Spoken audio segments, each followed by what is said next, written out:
Hey everyone, welcome back. It's Carrie at Keep It Simple DIY. I have another cleaning video for you today. I have a few things I'm planning on doing. First thing is taking all of this tape off of my walls.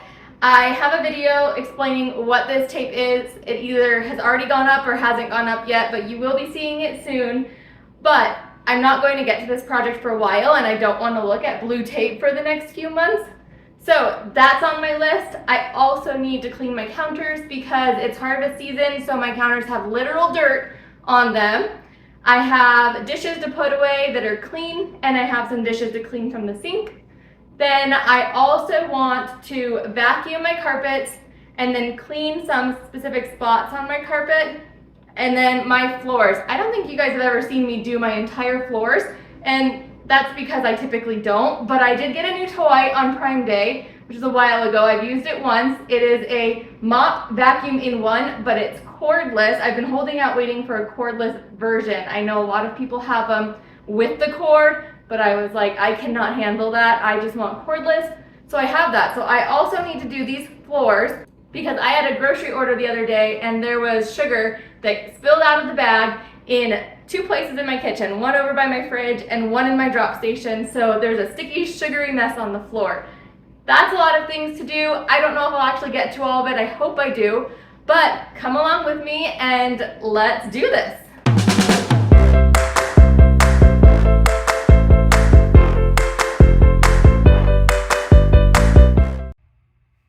Well, hi everyone. I am super excited about this project. I have that whole vision for my kitchen space. I am going to be uploading this video on two different channels, my Cleaning with Carrie channel and my Keep It Simple DIY channel. So if you are here from Cleaning with Carrie and you are wondering what I'm planning to do with my kitchen, head on over to Keep It Simple DIY. That's my other channel where I post tons of different things, not just cleaning videos. I do have all of my cleaning videos on both because some people only like to see the cleaning. And you can see here, I'm really trying to entertain the cat, or really it's entertain me, right?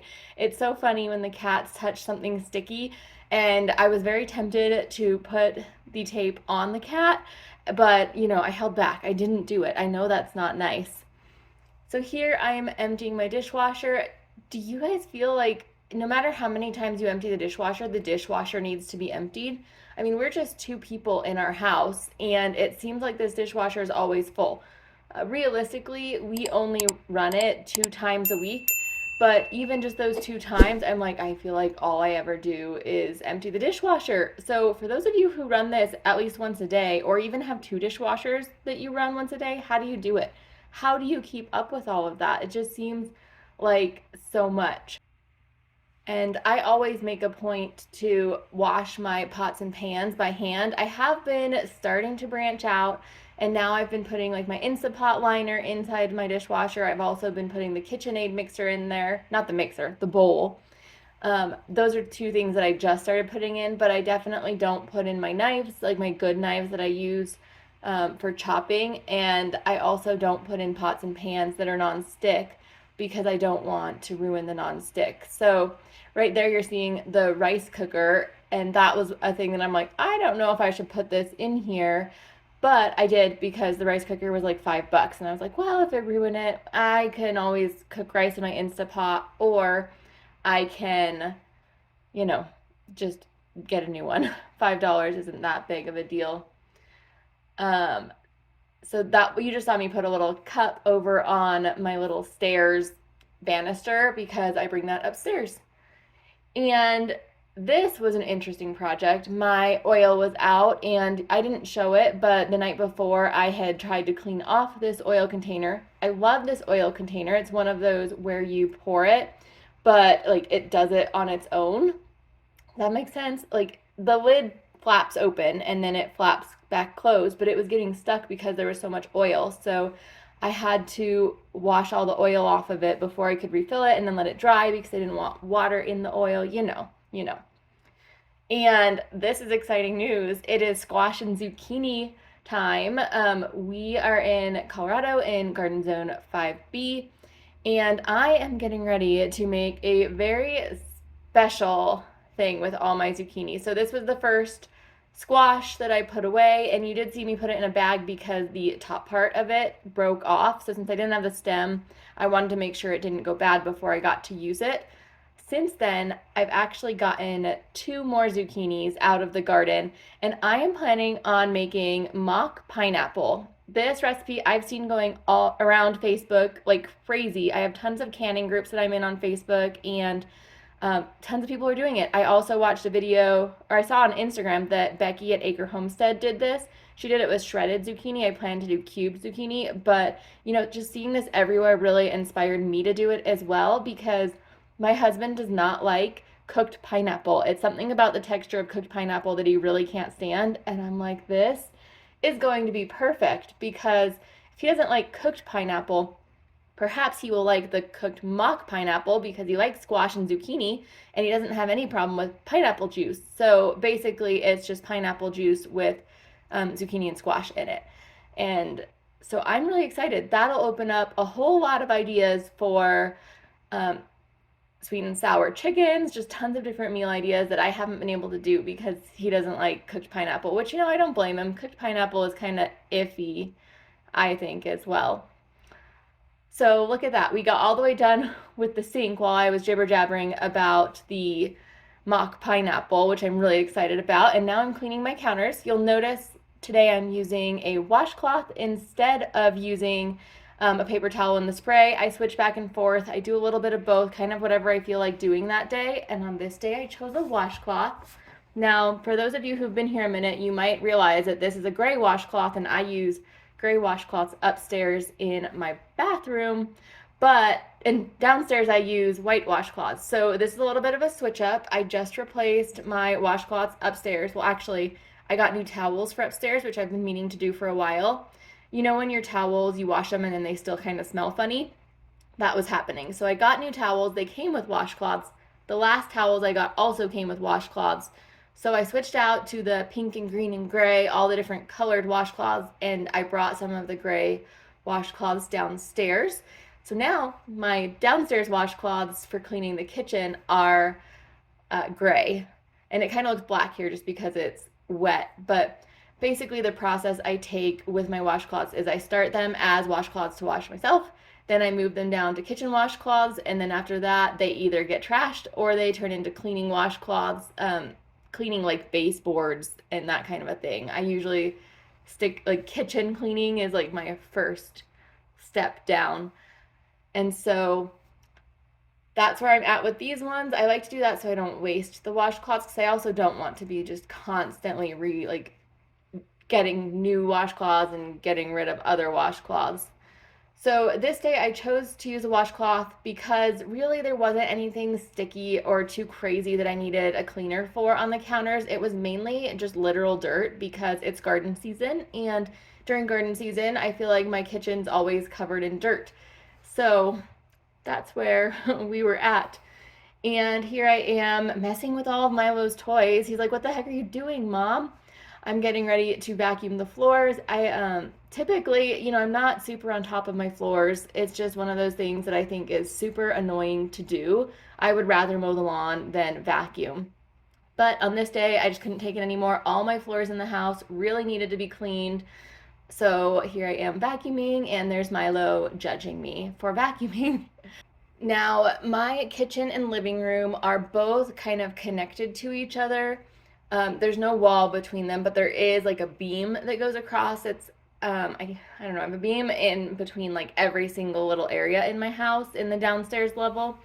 And as of right now, I am not planning on painting my living room. I probably will at some point, but I've kind of run into decision fatigue trying to figure out all the logistics of painting the kitchen and the drop station and, switching that out. And we did just redo our living room last year. So this couch is new. We got new carpet last year. The entertainment console is new.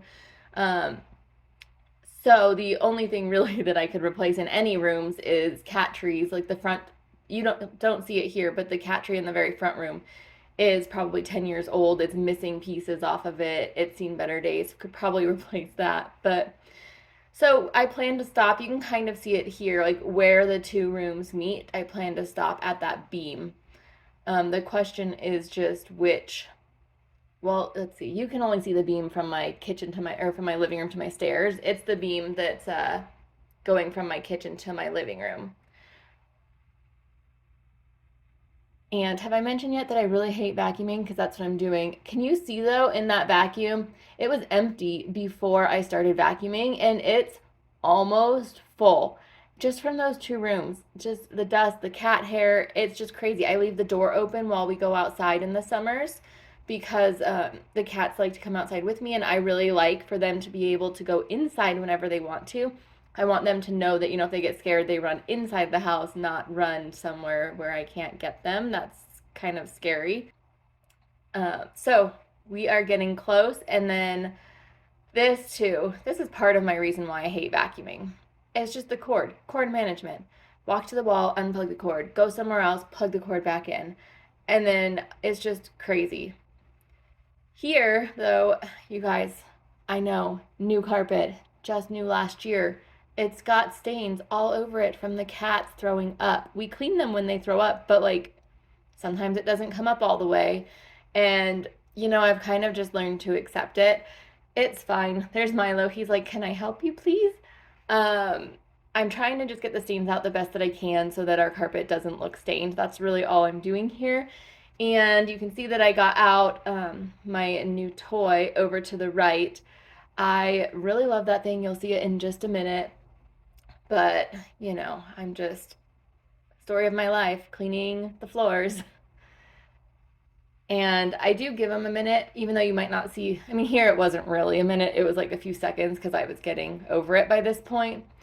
But typically, I like to put the cleaner on, let it sit for a while, and then scrub the floors. But this time, I'm just like, all right, I'm done, I'm over it. But I did make sure to clean the floors like this after vacuuming because I didn't want to vacuum all the other junk into there. All right, I'm getting ready to use this cool thing. So I'm putting water in the little water container and I'm adding 1 cap full of this soap to it.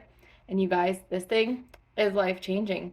So this is my new vacuum mop all-in-one. You can see it kind of just took off there. It actually pulls itself forward, which is great. I'm using it on my rug there. I also am using it on my hardwood floors. On this day I had sugar like actually right over here by this cabinet and by my fridge. And so I was able to vacuum it up and mop all in one swoop. And I love this thing. Now, okay, I talked about cords with the vacuum and how I hate cords. And I have seen a lot of people use like the, what do they call it? Bissell Steam Shot Pro. I don't remember. There's a Bissell one that a lot of people use and it has a cord. And I was like, nope, I cannot do it. I cannot spend $250 on something that has a cord. So I was waiting for something without a cord. Looked all over the place last year. They were probably out, but I couldn't find any. And this year on Prime Day, I found this and I am so excited about it. This is, of course, not sponsored or anything. I just really love this product. I got it for like $170. It was on sale. It's I think $260 now. I will have it linked below in case you're interested. My link is an affiliate link, which just means that if you purchase it through Amazon or anything after clicking through the link, that I get a small commission, usually like a couple percent. But don't feel obligated to do it, and definitely wait till there's a sale. I definitely would not pay $250 for a mop vacuum, but $160, $170, absolutely. So this is like game changing. I mentioned, I think, at the beginning of this video that you haven't seen me clean my floors before, and the reason you haven't seen me clean my floors is because I don't clean my floors. Like hardly ever. I really hate cleaning my floors. Like if I have to, I will just do like a quick dust mop. And like once in a great while, I will clean my floors with a mop. And this shaking is just because the cat got to the camera. But cleaning my floors sucks. I hate cleaning literally all floors. It's just not my forte, not my thing. And this has changed it. It's just by the time you move the chairs, which I clearly did not do this day. But okay, before I get to the other story, I did recently mop my floors with this when I got it. So it's only been a short while and I didn't feel like underneath most of the chairs needed it. So, well, now I forgot what I was going to tell you before. But I really like that I can just go wherever with this thing, and I can also vacuum and mop these mats. So I love these mats. These are game changers. You know, I should probably link them below. Let me see if I can remember to do that. These are very, very thick memory foam mats, and I love them because I am standing basically in those two spots, you know, to the right and the left in the middle of the sink, and the right and the left and the middle of the stove all the time. And I also drag them around, like if I am doing something somewhere else and I need one. I love them. I cannot deal without them. My feet cannot handle standing for a long period of time anywhere without those. So here you see I keep going over and over and over this section. That's because this is the cat section. There's also a spot cleaning feature on this. The cats area is more messy because, well, cats. And also I like giving them the lickable treats, and I seem to just put them on the floor so they can lick them up off the floor. So that area needs to be cleaned a little more often. Now, if only I could remember what I was going to tell you before. This is my other area, though, where the sugar had spilled, which is why I'm going over it a few times over towards that wall. I can't even with that delivery that I had. My like last order, it was a Target order. You know what? I love Target. I haven't typically had issues with them, but my last order, every piece of the order was screwed up in one way or another, and it was just super frustrating. Look at Milo there judging me. He's like, why are you still doing stuff to the floor? But do you see how like nice and easy this is? It's picking it up, it's mopping, it's fantastic. Now there are reviews on the website about this streaking, and you know, I've noticed a little bit of streaking, but I really don't care. Mainly what I noticed is this area that I'm in right now is where I have the most streaking. It's the last area that I did, and it's the area with the litter box. And so anywhere that I was, you know, pushing all that litter around, I basically have some marks of where the litter was. What I should have done was gone over it all again, or even perhaps like done a self clean on the machine and then went over the floor again. Just because, I mean, you can see here how like hazy it is towards those litter boxes. And if you don't know what I'm talking about, because I said litter boxes and you don't see litter boxes, those IKEA Brimes cabinets, I've cut holes in the side of them, and I have litter boxes inside of them. So that's a cool hack, by the way, if you want a litter box enclosure, but you don't want to spend a lot of money on them. I have actually noticed those have come down in price. So I've been buying litter box enclosures for years. And, you know, most recently I bought these just because I thought they'd look nice in the area. But I was looking at litter box enclosures when I was thinking about getting a second one. Spoiler alert, I just decided to make the second cabinet here a litter box as well. But there's so many more options than there used to be, which is fantastic. So that was cool. They're also not as expensive as they used to be. They come in benches. I used to have a bench over here. But that was pretty neat. Thank you all so much for watching. I think we got everything checked off the list. I'm extremely hot. I also just had some packages get delivered. They were delivered in front of my garage door instead of on my porch, and busted on the bottom, and I had noodles spilling out all over my driveway. So I just cleaned up that mess. I didn't bring you along because it was frustrating and you didn't need to see that. But anyways, if you enjoyed this video, please give it a thumbs up. If you haven't already, please subscribe, and I will see you next time. Bye-bye.